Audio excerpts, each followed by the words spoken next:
cette période juste avant Kippour, il faut pleurer. Il est très important de pouvoir pleurer à Yom Kippour. Le Harizal dit que celui qui ne pleure pas à Yom Kippour, c'est un très mauvais signe pour son âme. Ça veut dire que son âme, c'est pas un bon signe, il faut pleurer. Alors qu'est-ce qu'on va faire? On va s'obliger à pleurer, on va crier pour pleurer, non.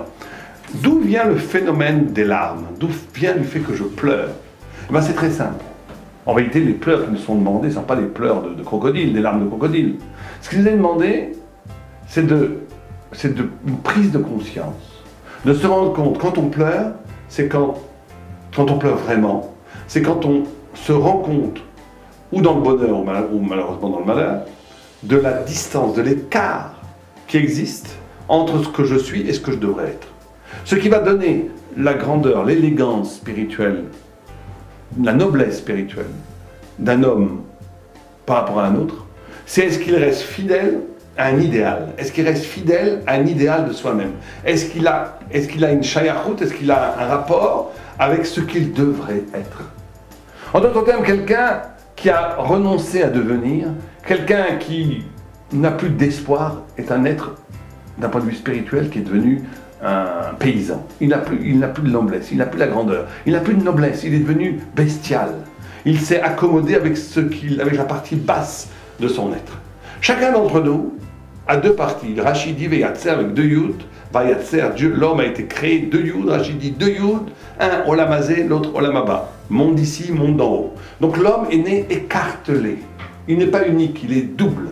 Il est double, il y a énormément de sens et de perspectives intellectuelles pour comprendre cette duplicité, cette dualité. C'est le bien, c'est le mal, c'est l'âme, c'est le féminin, le masculin, c'est l'écartèlement entre Dieu et la terre. Mais une des façons fondamentales, surtout pendant cette période, de le comprendre, c'est qu'il y a ma vie telle que je la vis, mon existence dans laquelle je suis. Et la vie met au fond de la noblesse humaine des couches de poussière, des couches de poussière, des couches de poussière, où c'est à l'intérieur de nous, mais c'est complètement enfoui dans la terre, dans l'oubli, dans le train-train de l'existence.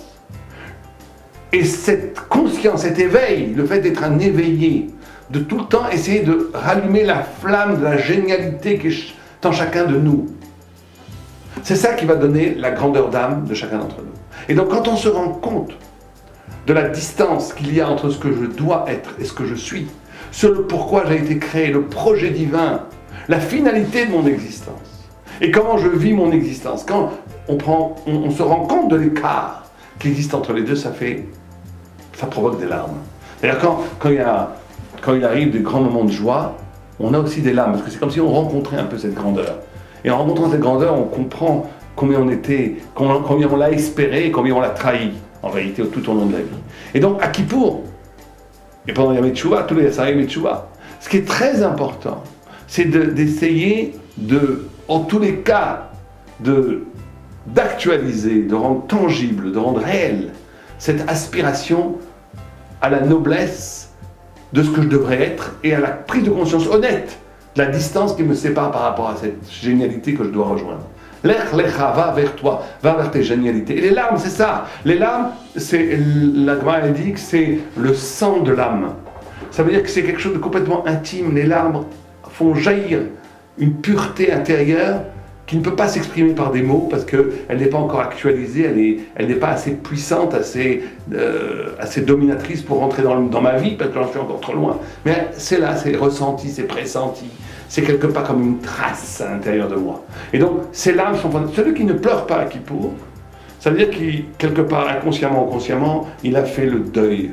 Il a enterré complètement, de façon définitive, cette flamme sacrée qui est en lui. Et tout le travail de Yom Kippour, tout le retour, la notion de retour, donc c'est faire tchouva, retourner, c'est d'essayer de se retourner un peu vers une introspection intérieure pour voir au loin, sur la montagne, sur les crêtes de l'âme, cette lumière sublime qui est en réalité la part la plus sublime de moi-même et dont la vie fait que je passe à la trahir, à l'occulter, à l'oublier. Et le travail premier cardinal de la tchouva, c'est de rallumer cette flamme en haut de la montagne et de se rapprocher de cette montagne.